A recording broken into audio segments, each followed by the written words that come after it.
Boa tarde, pessoal. Vocês me ouvem bem?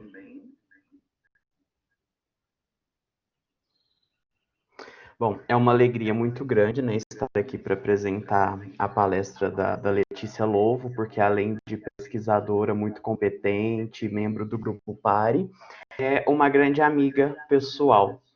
Então, a professora mestra Letícia Machel Lovo é doutoranda em Direito pela PUC de São Paulo, instituição pela qual ela também possui um mestrado em Direito, além de ser mestre em Linguística pela Universidade de Franca como participante do nosso grupo.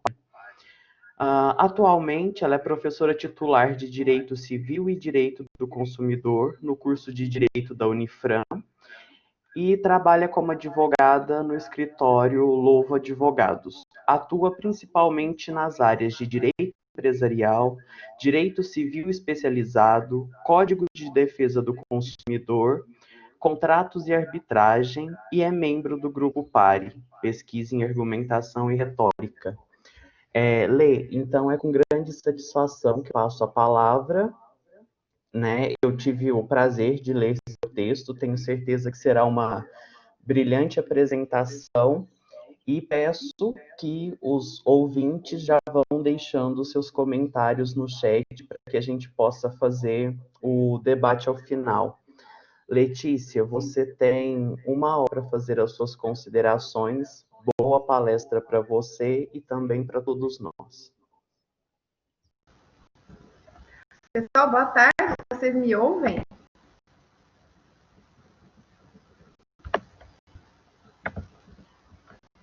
Me veem também? Eu vou tirar um pouquinho o fone. Vocês conseguem me ouvir bem e me ver?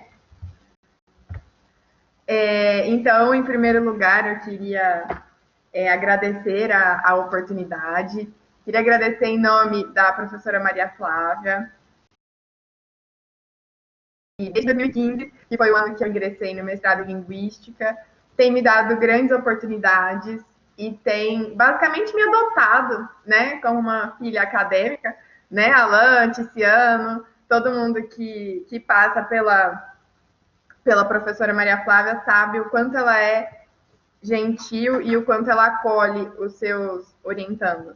Então, eu queria agradecê-la, dizer que estou muito feliz por estar aqui hoje e principalmente por falar aqui numa oportunidade no grupo Pare, que é o grupo que também me acolheu, e foi com certeza por conta deste grupo e das pessoas que fazem parte dele que eu tenho construído os meus estudos e tenho conseguido progredir na área acadêmica.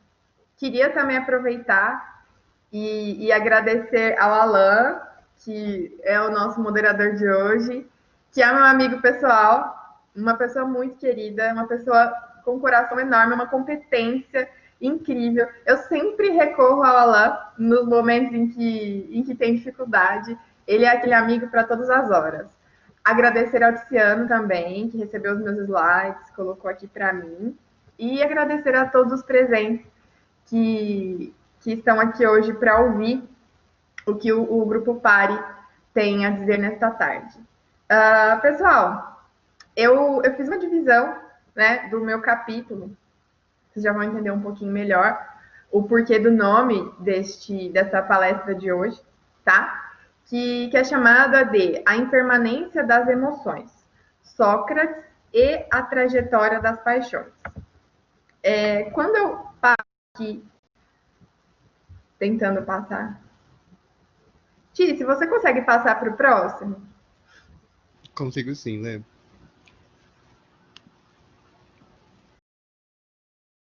Coloquei um slide aqui inaugural, isso, esse mesmo, que fala da inspiração antes.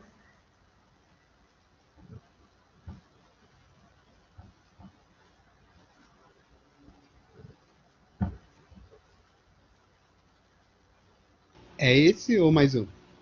Agora, se já tá de moderador, você pode Isso, no passar. 2. Tá. Então, esse meu primeiro slide, ele fala um pouco da inspiração dessa palestra de hoje, que tem por objeto tratar um pouco de um capítulo de um livro que é muito especial para o grupo Pare. Então, aqui, iniciando essa trajetória, o primeiro passo para que tenha acontecido, tenha sido possível essa palestra, foi a professora Maria Flávia ter desenvolvido a teoria e o esquema da trajetória das paixões. A professora desenvolveu essa teoria e nesse artigo em que ela desenvolve a teoria, tem a inspiração para o livro do Grupo Pare, chamado Trajetória das Paixões, uma retórica da alma. Então, essa é a primeira inspiração, né? É o primeiro ponto que eu tenho aqui para que vocês entendam o objeto que será exposto aqui nessa tarde. Em segundo lugar, então, eu apresento uma análise que tem como pano de fundo esta trajetória das paixões feita pela professora Maria Flávia. Então, a proposta será analisar o discurso de Sócrates no Tribunal de Atenas, presente no livro Apologia de Sócrates, escrito por Platão, sob o viés da trajetória das paixões. Então, até aqui, isso é o que me motiva nesta tarde e o que motiva essa obra maravilhosa que ficará pronta em breve, espero, que terá este capítulo que vou tratar aqui nesta tarde. Estou tentando mudar para o próximo, ainda não consegui, Tice. Foi. Então, coloquei aí uma espécie de introdução para falar um pouquinho de como seria, né, essa montagem do artigo, como que ele aparece no capítulo do livro. Eu vou tratar um pouquinho da retórica, que é o instrumento de persuasão, que pode ser visto também como um método argumentativo, uma fonte teórica para análise dos mais variados discursos. Então, eu coloco essa introdução sobre a retórica, porque ela é importante para que a gente se situe em qual teoria, né? E qual teoria versa essa trajetória das paixões. Então, a teoria aqui, de modo amplo, é a teoria retórica. E muita gente me questiona como falar de retórica no discurso do Sócrates. E principalmente para o pessoal do direito, que tem um pouco de preconceito, às vezes, sobre a retórica, porque desconhece o fundamento dela, né? O que é a teoria, como ela acontece na prática. Então, realmente é um desafio tratar dos pontos da retórica no viés do discurso socrático. E vocês vão entender por que eu estou dizendo isso. E a proposta, então, é entender a trajetória das paixões na defesa socrática. E eu vou falar um pouquinho do tripé retórico e depois vou descrever as paixões que podem existir, né, que vem do livro Aristóteles. E entendo que só é possível essa análise no discurso socrático porque, apesar da defesa do Sócrates no tribunal ser vista como um discurso muito racional para muitas pessoas e muitos estudiosos, aqui eu dou uma interpretação, eu dou um olhar para o discurso do Sócrates muito mais humanizado.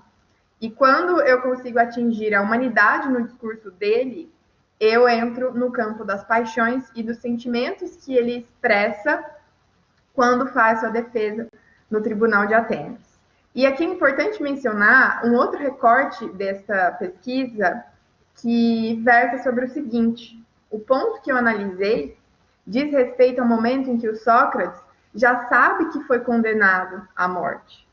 Então, ele diz as suas últimas palavras para o povo de Atenas. E por isso eu consigo extrair essa humanização, essa humanidade presente no discurso dele, e então aplicar a trajetória das paixões proposta pela professora Maria Flávia. Então, fiz uma breve introdução para vocês do que vocês irão encontrar nos próximos assuntos aqui. Eu extraí um fragmento do livro A Mais Bela História da Filosofia, do Luc Ferry, que é um autor que eu gosto muito, que ele fala de filosofia de um modo quase poético, em que ele explica que na Grécia Antiga, para os filósofos como Sócrates e Platão, a questão da vida boa, da vida que eles consideravam boas, era entender que o mundo não era um caos e nem uma desordem. E que, ao contrário de tudo isso, as coisas deveriam acontecer em plena harmonia com o cosmos, com essa natureza. Então, cada elemento teria o seu lugar ideal na natureza.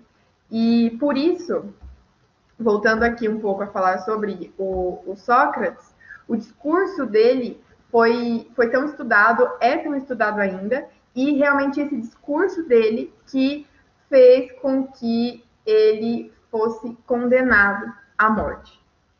Por quê, gente? Porque os acusadores de Sócrates o acusavam de, pelo seu discurso, desvirtuar a juventude de Atenas. Por quê?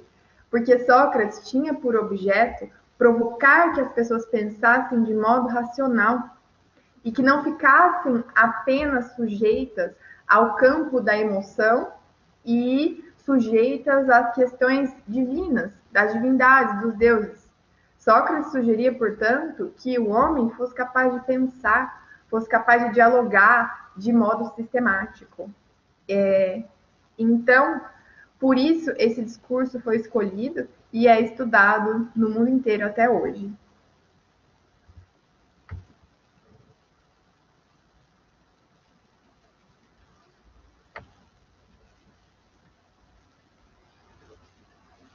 E aqui no ponto 3, eu falo um pouco sobre a retórica e a trajetória das paixões.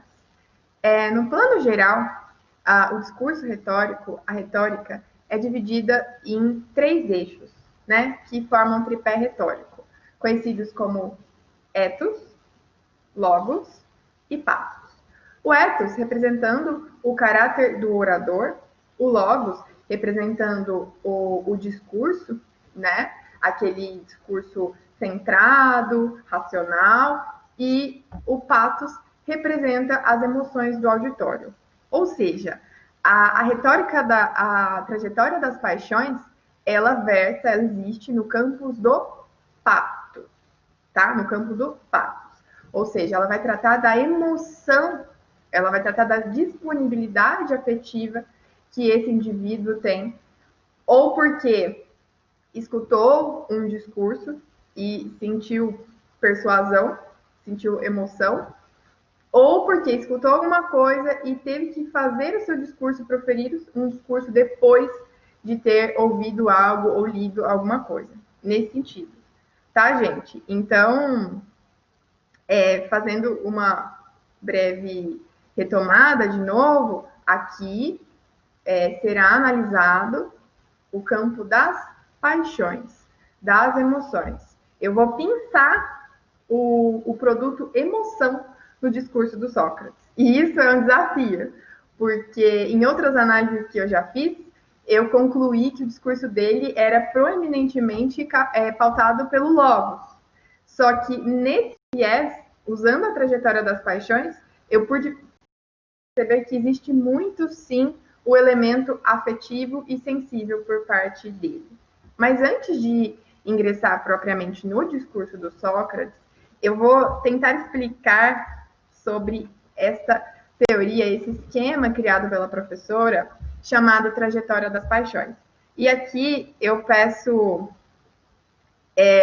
data vênia, professora, para poder explicar algo que foi confeccionado pela senhora, e peço aqui àqueles que me desculpem se eu não consegui explicar tão bem quanto a professora, tá?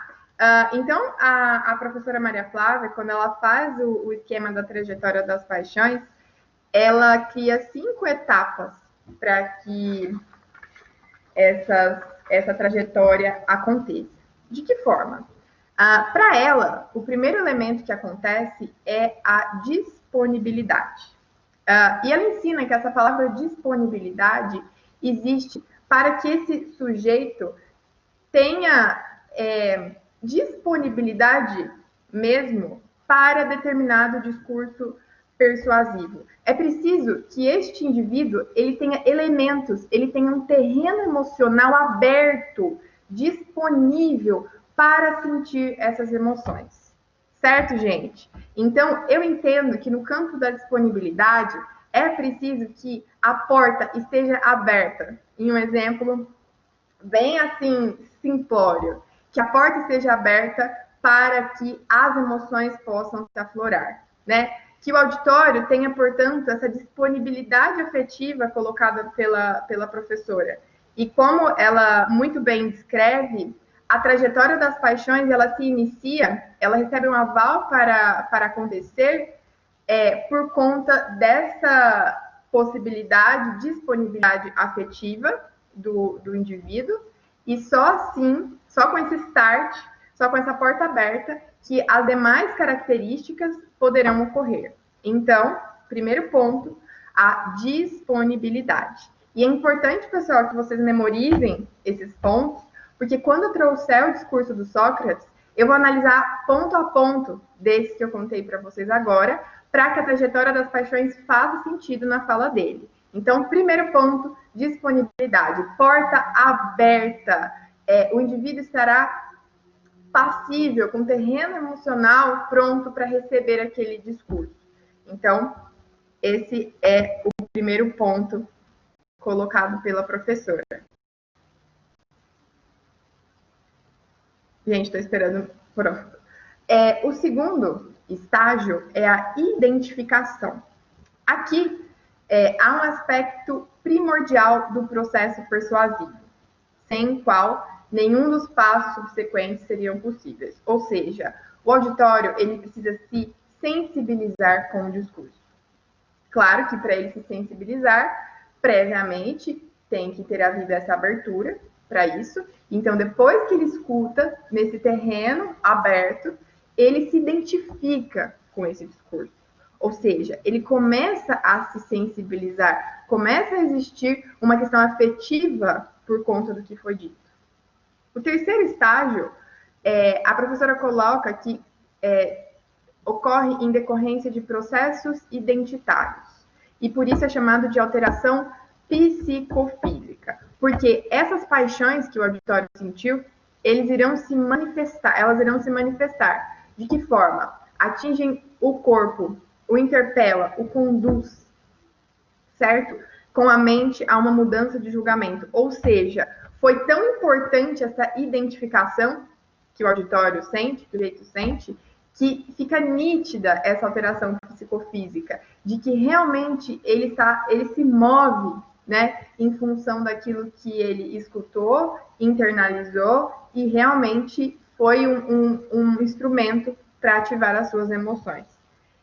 E, em razão dessa alteração psicofísica, acontece a mudança de julgamento, que é a quarta etapa. E, segundo a professora, ela coloca aqui que nessa sintonia é instigado pela mudança de julgamento, o auditório se vê convocado à ação. Ou seja, depois que houve o terreno aberto para isso, depois que o auditório se identifica com o discurso, depois que existe uma alteração psicofísica, acontece uma mudança de julgamento, em que esse auditório que foi persuadido, né, por meio das emoções, ele terá uma atitude, uma ação concernente com essa emoção que ele sentiu. E aí, quando ele age em função do que ele sentiu, com base nessas sensações afetivas, o processo persuasivo ele chega ao final. Eu gosto muito de uma citação do Perman e da TK, que fala que a retórica é a condução das almas.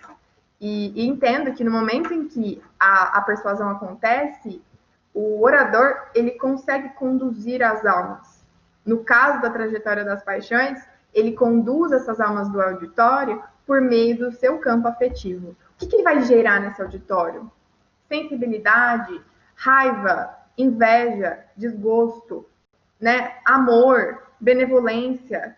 Tudo isso são paixões. E por meio dessas paixões que os indivíduos irão agir depois de terem passado por todas essas etapas da trajetória das paixões. Então, essa é uma breve explicação, muito simples e sucinta, que eu fiz sobre o esquema criado pela professora. E no meu capítulo, tentando falar, gente, para o próximo slide, eu tomei a liberdade de criar um esquema do esquema. Eu utilizei o esquema da professora, os 5 passos para a trajetória das paixões, né, que advém das emoções da alma, e coloquei um balãozinho com as paixões aristotélicas presentes no livro Retórica. Então, eu coloquei a cólera, o amor, o temor, vergonha, favor, indignação, emulação, calma, ódio, confiança, impudência, compaixão, inveja e desprezo como paixões que podem acontecer, que esse auditório pode sentir, né, que fazem parte das emoções da alma, e por conta desses sentimentos, dessas sensações, esse indivíduo passa, então, pelas etapas da persuasão, aqui, em especial, no esquema da trajetória das paixões. Pessoal, posso prosseguir? Alain, Tiziano, professora. Ok, até aqui? Certo. Então,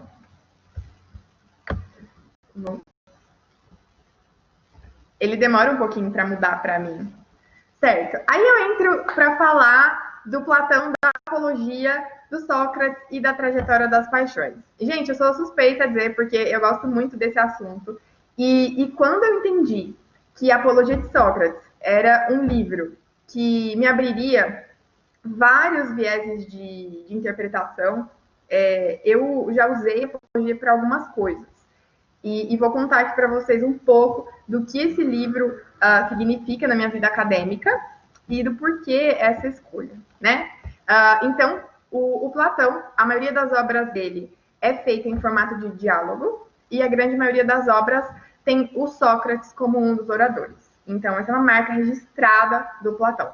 Platão tinha 28 anos quando Sócrates, seu grande mestre, morreu, né, em função deste final do julgamento, que está presente no livro, a Apologia, e no curso de Direito, e em vários outros cursos da área de Humanas, o livro Apologia de Sócrates é famosíssimo, porque é um livro fininho, que relata uma defesa, né, desse filósofo que foi tão importante, ainda é importante como Sócrates. Por quê? O Sócrates, ele é um exemplo de vários segmentos de teoria. Para alguns teóricos, o Sócrates ele é um exímio homem justo, sincero, que não faz rodeios, que não utiliza de retórica e etc. Coitado do Sócrates, né, gente? Já que a gente interpreta ele de tantas formas. Ao meu ver, o discurso do Sócrates, apesar dele refutar a retórica tantas vezes, ele tem um discurso essencialmente retórico o tempo todo. Por quê? Qual era a função na vida de Sócrates, relatada por ele mesmo? Era emancipar os homens, para que eles pudessem pensar racionalmente. Ele ensinava os homens de Atenas a raciocinar, a proferir um discurso de forma sistemática. Gente, que é mais retórico do que isso, né? Então, tem alguns livros que o Sócrates critica a retórica de Gorgias, por exemplo, porque entende que a retórica é uma mera adulação, é uma mera persuasão sem fundamento nenhum, que a retórica não é utilizada em busca da verdade. E hoje, nós já sabemos, pelos estudos atuais da retórica, que a retórica ela ocupa um plano totalmente diferente. Ela não está aqui para discutir verdade. Isso a gente deixa para outras teorias. A retórica, como diz o professor Luiz Antônio Ferreira, ela é amoral. Ela não entra nesse campo de pensamento, se é verdade ou não, se é mentira ou não, porque não é o viés de interpretação dessa teoria. A nossa análise é outra. Então, o que eu quero dizer para vocês? Que o livro Apologia de Sócrates, ele é passível de várias interpretações por várias teorias. E aqui, nessa apresentação de hoje, eu escolhi a apologia para tratar em um viés específico da trajetória das paixões, que é também fundamentada na retórica. E em outra oportunidade, eu analisei o livro completo da Apologia de Sócrates, só que também no viés da retórica, só que eu analisei a postura do Sócrates como um orador no sentido completo. Eu analisei as virtudes provenientes do ethos do Sócrates. Então, eu fiz uma análise um pouco diferente. Então, eu queria falar um pouquinho, né, introduzir a importância desse livro, a importância desse diálogo e desse texto. E já falei para vocês no início da nossa conversa de hoje que Sócrates é acusado, então, por Anito e Mileto de que estaria corrompendo a juventude de Atenas, por conta de ensinar a arte do discurso, a arte de pensar e etc. Então, ele é acusado e levado a tribunal, em que os atenienses, aqui, por um júri de 501 atenienses, votariam, né, se ele seria absolvido dessa acusação ou se ele deveria ser penalizado. E aqui, um dos autores que eu gosto muito, o Will Durant, ele descreve que talvez Sócrates achava que estava na hora de morrer e que nunca teria nova oportunidade de morrer de forma tão proveitosa. Porque aqui, no caso, Sócrates morreria lutando pelos seus ideais, né? Que era realmente ensinar os jovens a pensar e etc. Então, esse é o motivo pelo qual Sócrates será julgado pelo tribunal de Atenas. Pelo menos é o que dizem seus acusadores, segundo o livro Apologia.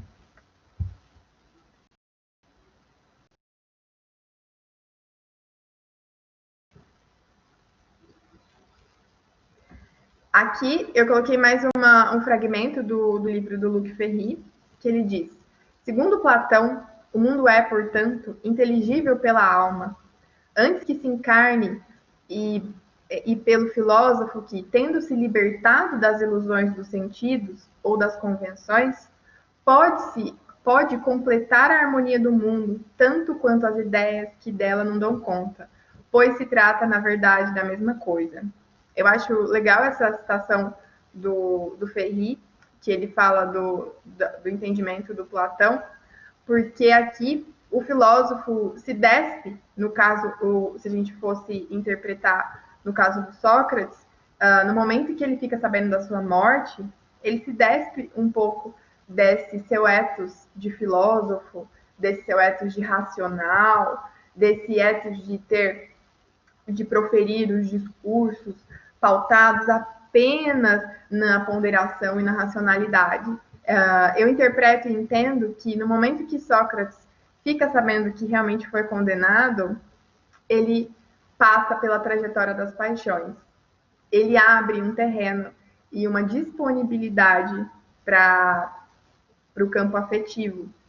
E esse é o ponto da nossa análise de hoje. E são esses fragmentos que eu trago do livro para que a gente pense um pouco junto e saia dessa questão de que o discurso do Sócrates é sempre racional. Então, é fundamentado nesse ponto.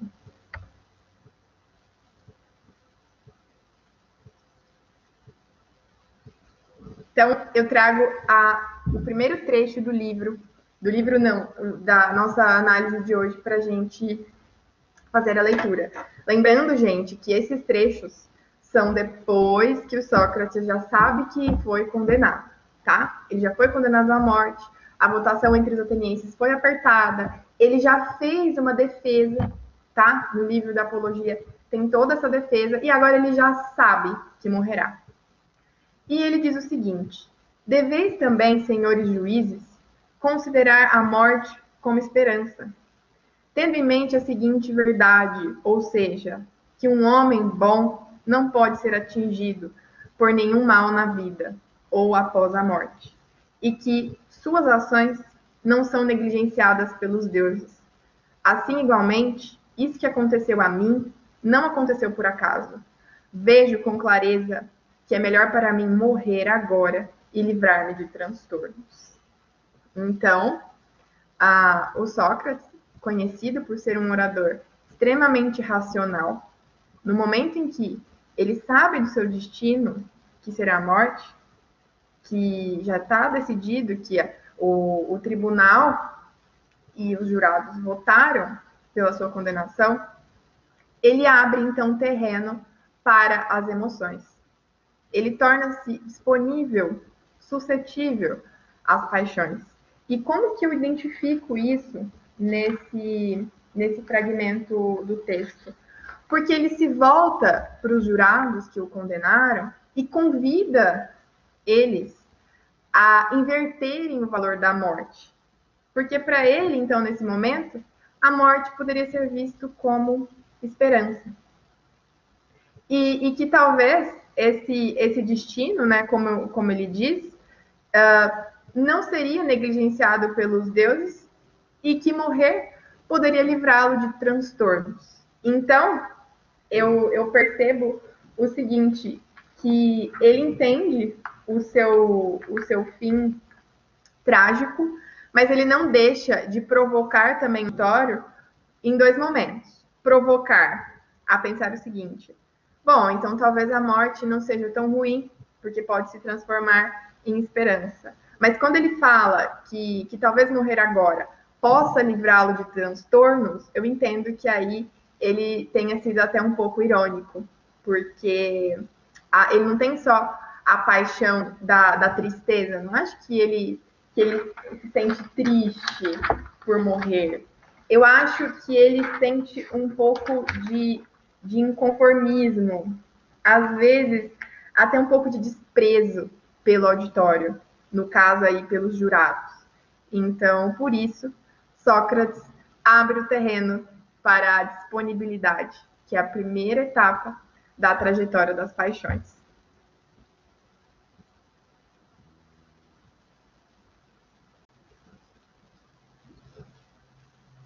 No segundo trecho, ele diz: eis a razão por que o sinal, em momento algum, interferiu em minha conduta. Assim, não experimento ira contra aqueles que me condenaram ou meus acusadores. Contudo, não foi esse o propósito de me terem acusado e condenado. Pensaram estar me ferindo, e nisso são culpáveis.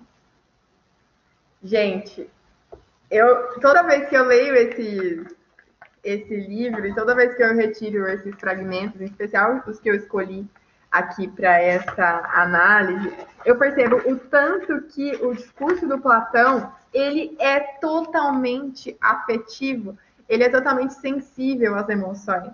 Então, é realmente impossível falar que esse discurso seja somente baseado no plano do Logos, né? Então, aqui nessa segunda parte, ele inicia essa identificação com os seus aí julgadores, com esse auditório que o condenou, né? Porque ele diz aqui que ele não experimenta ira contra aqueles que o condenaram. Contudo, eles pensaram que estavam o ferindo, e nisso são culpáveis. Então, acontece essa identificação, porque ele sente algo relativo a esse auditório, no momento em que ele mostra a paixão da indignação, por não se sente culpado, não se sente merecedor desse destino. Então, aqui eu entendo que houve o processo de identificação.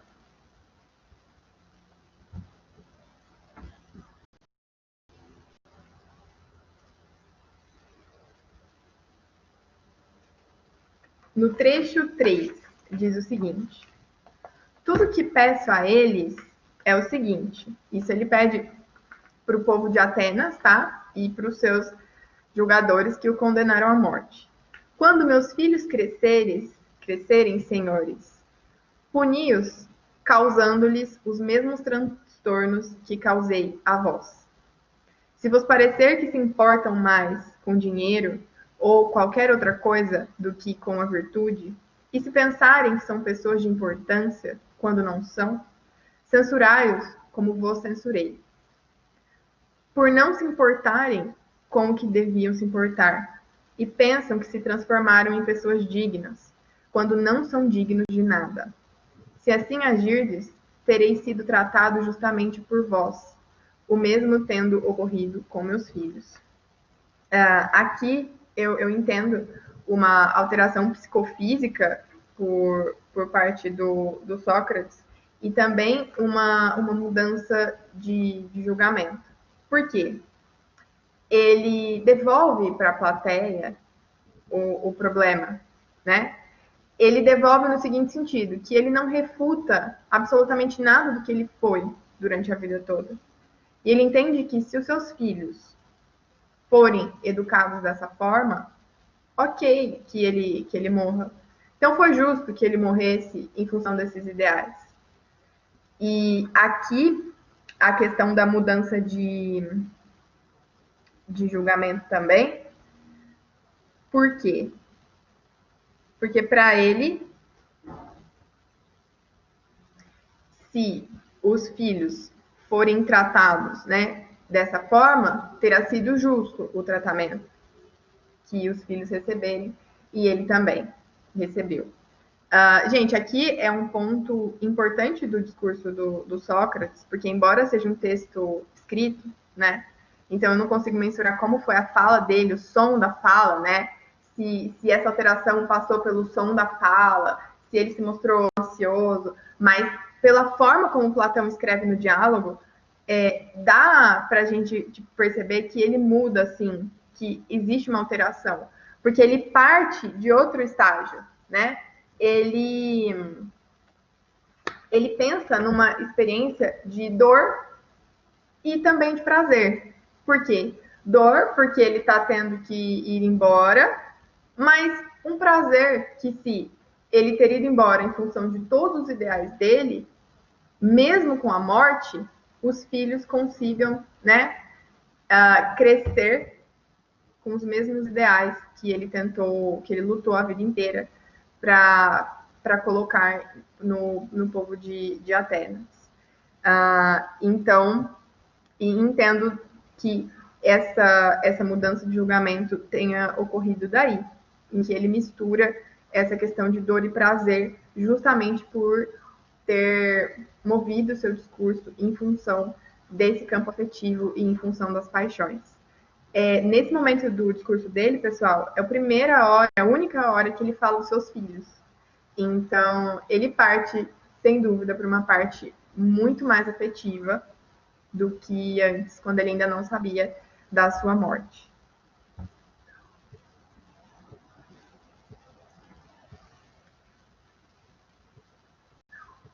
Aí, no texto 4, no trecho 4, eu acho muito legal esse trecho que ele diz: mas agora é chegada a hora de partirmos. Parto para a morte e vós para a vida. Entretanto, qual de nós caminha para a melhor sorte é algo que somente Deus sabe. Então aqui eu entendo que seja o campo da ação, porque ele compreende o seu destino, ele sabe que vai tomar a cicuta e que morrerá, e ele faz uma provocação para o auditório. Quem será que tem a melhor sorte? Ele, que morrendo, segundo o que ele disse no livro todo, vai conviver com os deuses, ou aqueles que ficarão vivos, vivendo em um mundo com mentiras, em que só o dinheiro importa? Porque esse era o ponto chave do discurso dele. Então, eu acho que eu não coloquei, não sei se eu coloquei aqui no próximo slide. Deixa eu ver se está aqui. Mas essa parte aqui que o Luc Ferry cita o seguinte: eu explico, né, que como uma espécie de redenção comum ao pensamento grego da época, Luc Ferry explica: a morte, no fundo, só nos levará a perder a parte mais insignificante de nossa existência individual. Ela não poderá pôr fim à dimensão da vida que participa do esplendor imperecível das leis do universo. E nesse contexto, por fim, Sócrates despede-se do povo de Atenas. Então, porque eu entendo que nesse trecho do livro, nessa parte final, houve a trajetória das paixões. Porque é um momento em que o discurso do Sócrates ele deixa de ser tão racional e passa por uma esfera completamente suscetível às paixões humanas.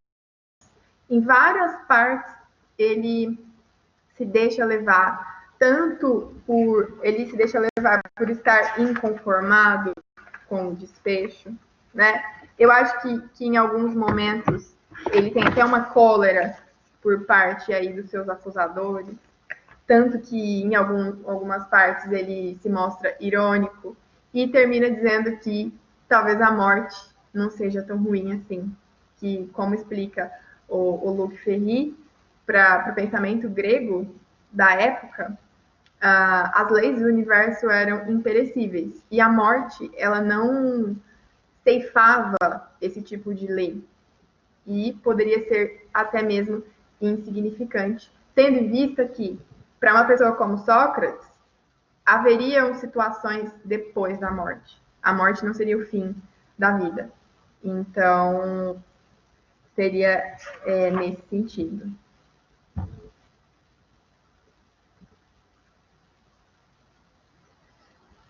Seguindo, então, gente, eu coloquei na parte das considerações finais que, com certeza, este é um ensaio totalmente sintético, porque a teoria da trajetória das paixões tem pano para manga, acho que até para o livro inteiro, para a Apologia de Sócrates inteira, né?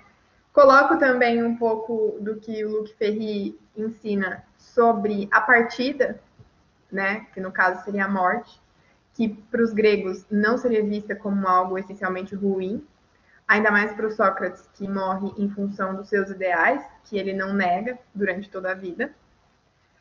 E aqui eu escrevo que depois que Sócrates toma ciência do seu destino, ele se mostra sensível ao modo como enxerga a vida. E por isso abre o campo da disponibilidade até a parte da ação. Porque ele não recusa os seus ideais, ele considera injusta as afirmações e pondera ser justo morrer em nome da legitimidade de sua conduta. Mas como ele diz isso para o seu auditório? Totalmente por conta das paixões. Ele emana no discurso dele várias paixões. Não tem como dizer que trata-se apenas de um discurso racional, pois até dos filhos dele ele é capaz de dizer antes da sua morte.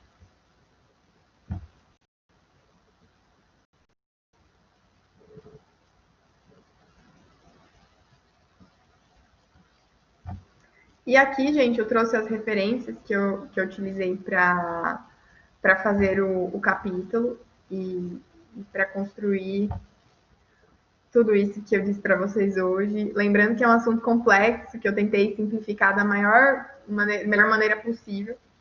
Tentei deixar o mais simples possível para que aqueles que não conhecem da retórica, que estão aqui hoje assistindo, conseguissem refletir isso junto comigo. Claro que a Apologia de Sócrates, como eu já disse, tem vários vieses de análise, mas eu já analisei uma vez o ethos do Sócrates, hoje analisei a trajetória das paixões, ou seja, o Sócrates no campo do pathos, e percebo o quanto esse diálogo, essa defesa é rica e permite uma análise sobre vários campos da retórica. E acho, inclusive, professora e colegas, que talvez seja um livro que dê para ser analisado por inteiro sobre a trajetória das paixões. Pessoal, espero que tenha atendido as expectativas. Agradeço aos meus colegas, agradeço à professora Maria Flávia. Acho que faltam 5 minutos para o meu tempo acabar. Me coloco à disposição. E é isso, finalizo aqui, por enquanto, a minha fala.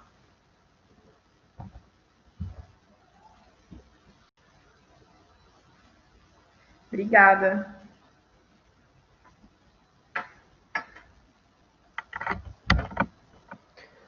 Muito obrigado pela excelente apresentação, né, por ter tomado posse daquilo que a Maria Flávia nos ofereceu teoricamente e ter empregado em uma análise, né, o que nos mostra realmente a eficácia da trajetória das paixões como uma ferramenta de análise para nós, analistas. E você está recebendo aqui no nosso chat, eu não sei se você tem acesso aí agora, mas o pessoal parabenizando pela sua apresentação. Ana Cláudia, a Pri Antunes, a Elisandra. E realmente, né, você é digna desses parabéns, porque foi uma apresentação bastante clara, né, da sua análise e da forma com que você entendeu a teoria proposta pela professora Maria Flávia. Então, eu vou pedir, né, aos nossos colegas que possam já ir deixando os seus questionamentos aqui no chat, para que a gente possa ir discutindo sobre a sua apresentação.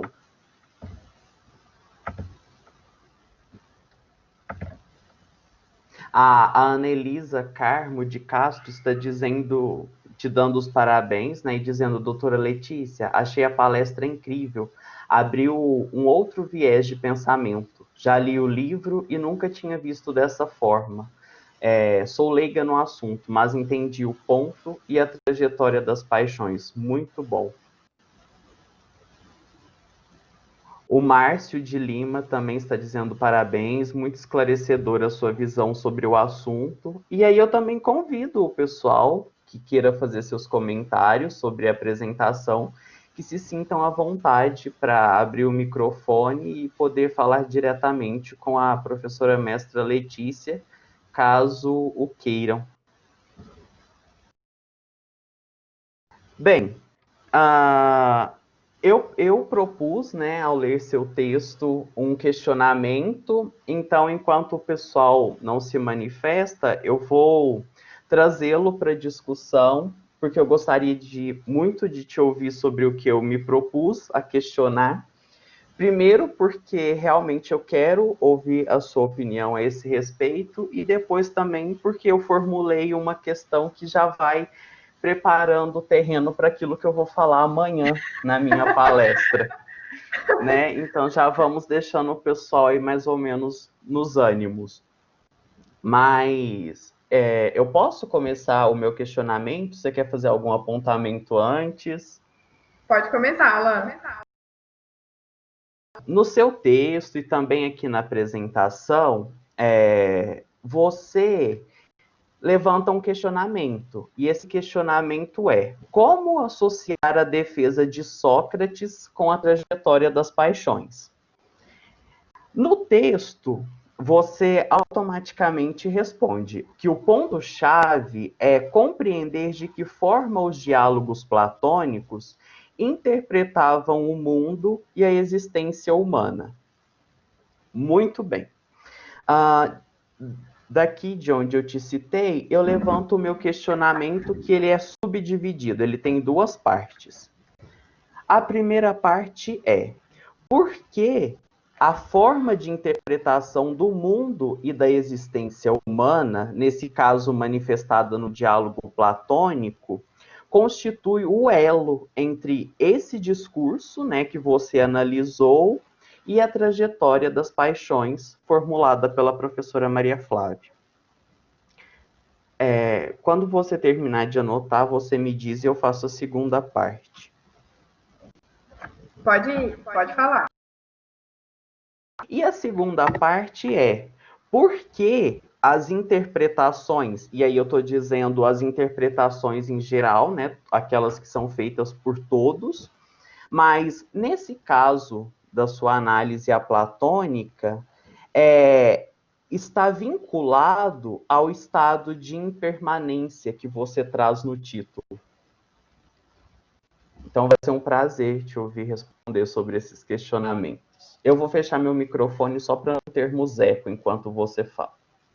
Alan, obrigada pela pergunta.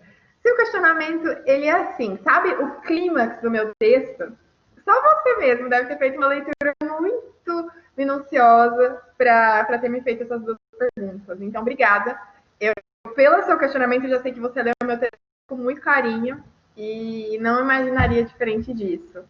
Vamos lá, então. A primeira pergunta do Alain é de que forma essa interpretação que o Platão e o Sócrates, né, teriam do mundo para constituir esse elo com a trajetória das paixões. Bom, como eu falei algumas vezes durante a minha apresentação, para os gregos da época e até para o Sócrates, a visão de mundo deles e a visão do homem estava muito associado ao que eles chamavam de vida boa. E o que era essa vida boa? Que esse homem, aí eu constituo dizendo no sentido do que o Sócrates acreditava, que esse homem ele pudesse, de alguma forma, dominar um pouco seus impulsos passionais e viver no formato mais racional, mais polido possível. Por quê? Esse formato racional e polido traria para esse sujeito, na vida em sociedade, uma conduta racional. E essa conduta racional, ela era muito bem vista aos olhos do Platão e do Sócrates. E, em especial, aos olhos do Sócrates, né, que ensinou a arte do debate e essa questão aí da razão, e muito por isso, ou totalmente por isso, foi condenado à cicuta. E o que isso, né, tem a ver com a trajetória das paixões? Que, apesar do Sócrates, né, ter esse apego pela racionalidade, ele se... Eu não vou dizer a palavra se contradiz, mas ele contrapõe um pouco toda essa racionalidade no momento em que ele se mostra disponível para a trajetória das paixões. E quando ele se mostra disponível? Quando ele descobre que ele vai morrer. Porque antes da sentença, ele não fala nesses termos. Antes da sentença, a todo momento ele reafirma o que ele fez para a sociedade, que aos olhos dele foi uma coisa boa, e penso que pelo fundamento do texto, ele não acha que seria condenado dessa forma. Pelo povo de Atenas, que era o povo que ele insistia em ajudar com o seu modo de enxergar a vida. Então, apesar dessa interpretação de mundo, do Sócrates como homem, né, do que ele fala de vida boa, de conseguir dominar algumas emoções, de ser um homem cauteloso, ponderado, ético, racional, no momento em que ele descobre que, poxa, a vida terrena ela vai acabar, não sei o que me espera depois, alguma coisa vai me esperar, mas apesar disso, né, existe aí um momento em que ele olha de uma outra forma, tanto que ele fala até dos próprios filhos, coisa que ele não fala em nenhum momento antes de receber a sentença de morte. Alain, espero ter respondido a primeira pergunta. Posso ir para a segunda? Ficou muito claro, pode ir para a segunda. Segunda pergunta. Por que, neste caso, está vinculado ao estudo a questão da impermanência? É isso, né, Alain? A primeira pergunta. Por que eu dou o nome das emoções como impermanência? Isso, exatamente. Porque que nesse caso, né, essa visão platônica ela é vinculado ao estado de impermanência? Porque o discurso do Sócrates, ele sofre alterações desde o início, quando ele inicia a defesa, até o final, quando ele entende que vai morrer. Gente, é muito curioso fazer a leitura desse livro. Eu recomendo para todo mundo que estuda direito, né? Mas de forma geral, para quem gosta de filosofia, porque ele começa o discurso alfinetando um pouco os seus acusadores, né? Dizendo que talvez eles se sentiriam até que ele tem com o povo de Atenas, dos ideais que ele defende, que não estão associados a dinheiro, mas sim a conhecimento, que os deuses sabem que ele é um homem que age em função da razão, né, que não se deixa levar pelas emoções. Tem uma parte que ele diz até o seguinte, que ele é um homem que não usa de artifícios retóricos para se safar de uma sentença. E aí, quando ele descobre que vai mesmo morrer, que a votação foi apertada, mas que não deu, tudo bem, ele vai morrer em nome dos ideais, mas a vida já ficou imprevisível. E em nome dessa imprevisibilidade a que ele está sujeito desde o momento em que vai para o tribunal e especialmente no pós-morte, eu entendo que as emoções sejam, por natureza, impermanentes. E acho que essa impermanência traduz a trajetória das paixões. Porque quando a pessoa se mostra disponível para a trajetória, já existe uma mudança de comportamento. Quando ela tem uma alteração psicofísica, já existiu uma outra mudança. E quando ela age, né? Quando ela age em função dessas emoções, ela pode aí ter utilizado de outras questões também. Então, por isso a palavra impermanência. Ana, eu te falo agora. Aliás, está no meu slide a referência do livro que eu usei. Eu usei uma tradução do Edson Bini, direto do grego. Alan, respondi a pergunta? Letícia, sim, você me respondeu perfeitamente. E a Ana Cláudia agradece aqui pela resposta sobre a edição utilizada. É uma edição da Edipro, Ana. Tradução direto do grego. Depois eu vou até colar aqui para o pessoal.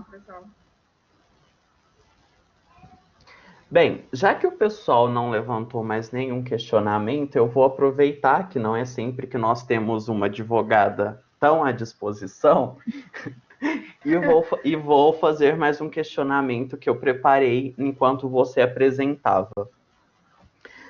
Você fala, e aí não está associado ao capítulo, né, mas é mesmo a título de curiosidade, que você já analisou a apologia de Sócrates sobre o viés do ethos, sobre o viés do logos e agora pelo viés da paixão.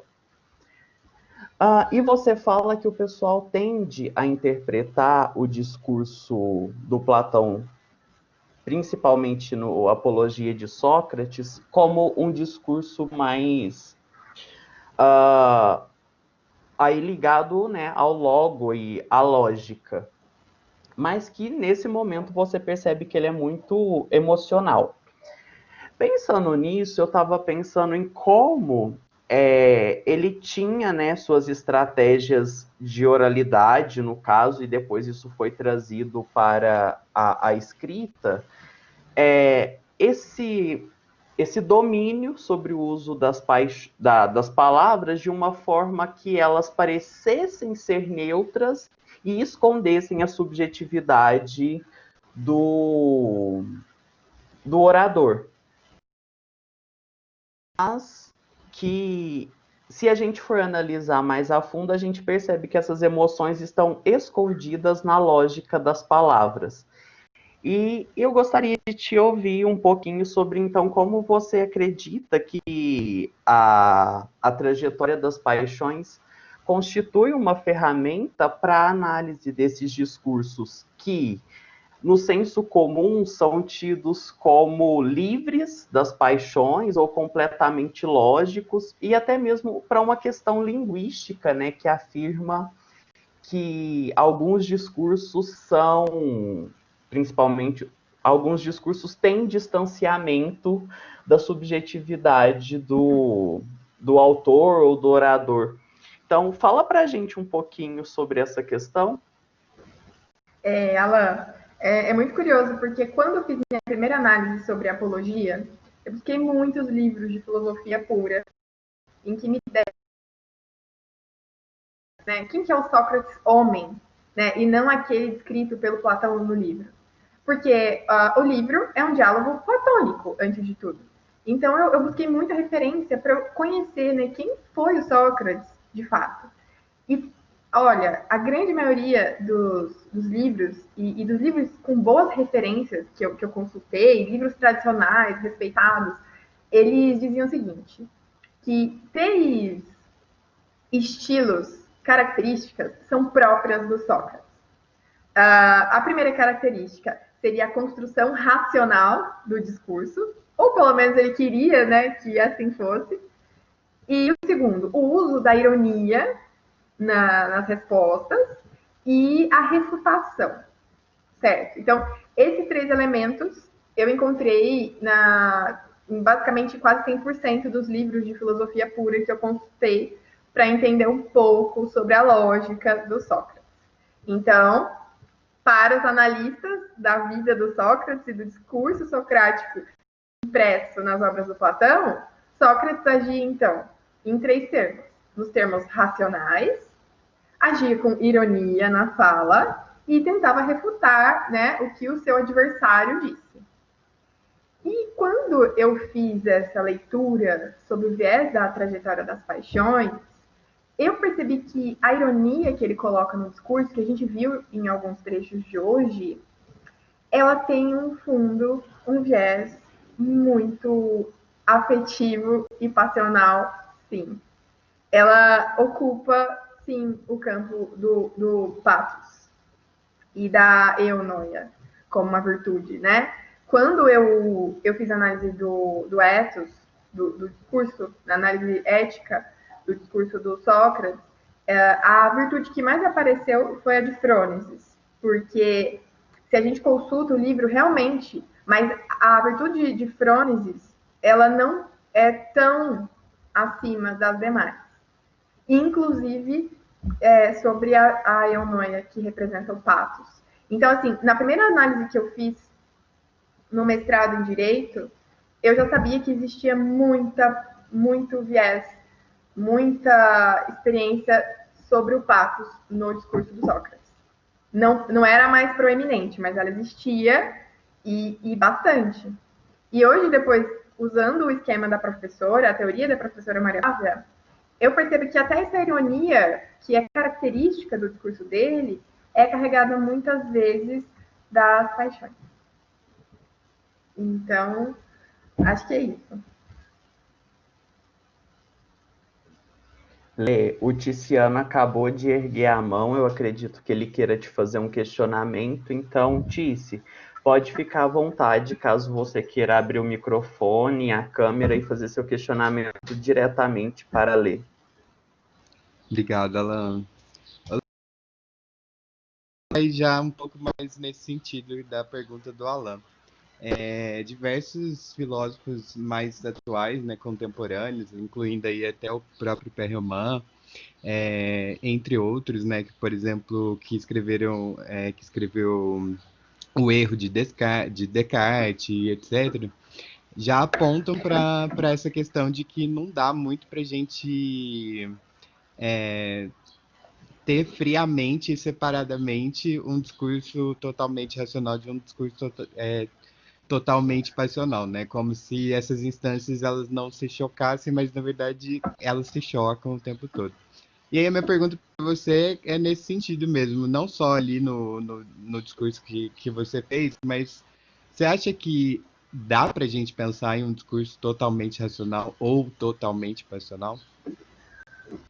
Tice, eu, Letícia, antes de ter entrado no mestrado em linguística e de estudar a retórica, eu já acreditava que não era possível. Porque eu sempre gostei de escrever alguns textos e eu percebi nos meus textos que mesmo que eles fossem impessoais, eles sempre carregavam a minha essência. E depois de conhecer a retórica e das instâncias, ethos, pathos e logos, acho que não é à toa que o Aristóteles e a criação da retórica ela surge com esse tripé, né, que não se separa, porque o homem ele é carregado de emoções e em algumas vezes que eu escutei alguns professores de filosofia do direito dizendo o seguinte, uma vez um professor disse: o ser humano ele é violência porque ele é dominado pelas paixões. E ele disse numa aula que não tinha nada a ver com retórica. Estava falando de teoria de Kelsen, de lei, de formação de lei. E ele disse com muita força: o ser humano é violência, porque ele é dominado pelas paixões. E esse professor, ele não estava falando de retórica, ele estava falando puramente do ser humano como modelo que ele enxergava. E realmente, a essência do ser humano é emocional.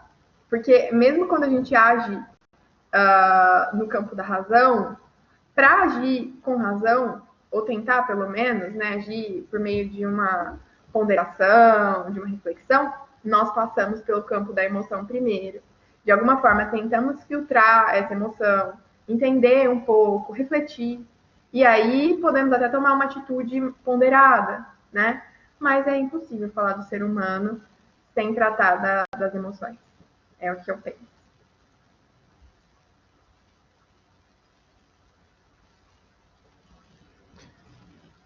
Bom, Lê, acho que você já viu aí pelo chat, né, que o Tiziano agradece a resposta e também a considerou perfeita. Pessoal, Obrigada, alguém mais tem mais algum questionamento que gostaria de colocar no chat ou abrir o microfone para fazê-lo? Isso acontece, Lê, quando a palestra é completamente clara, né? Surgem poucos questionamentos. Tomara!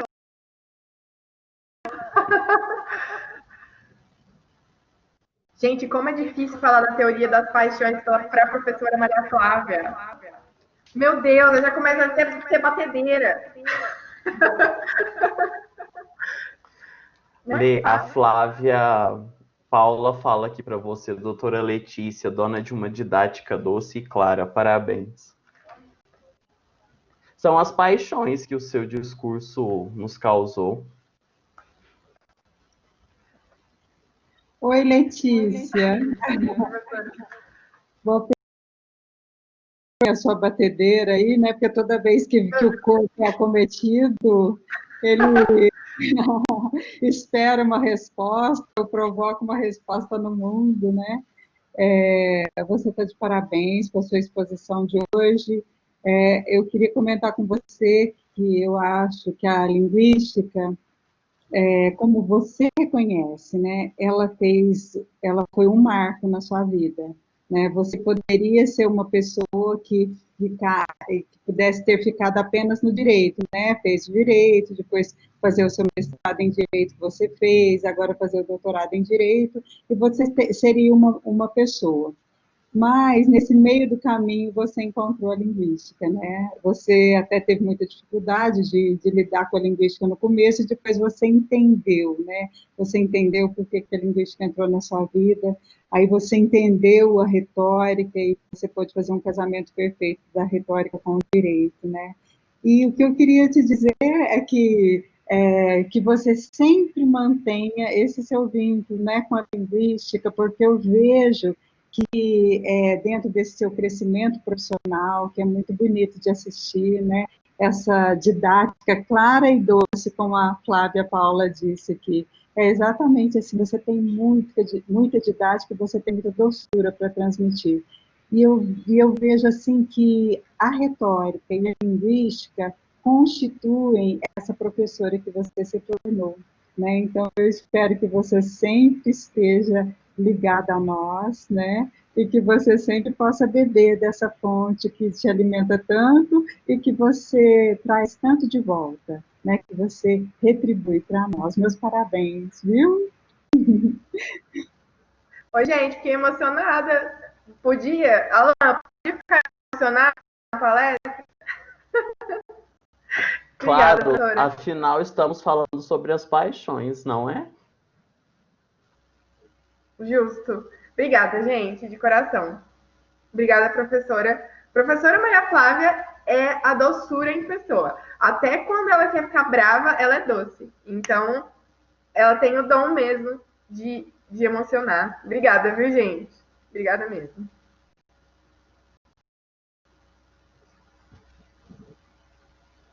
E acho que finalizamos por hoje. Falta só a Daniela agora, né, Alan? Que tá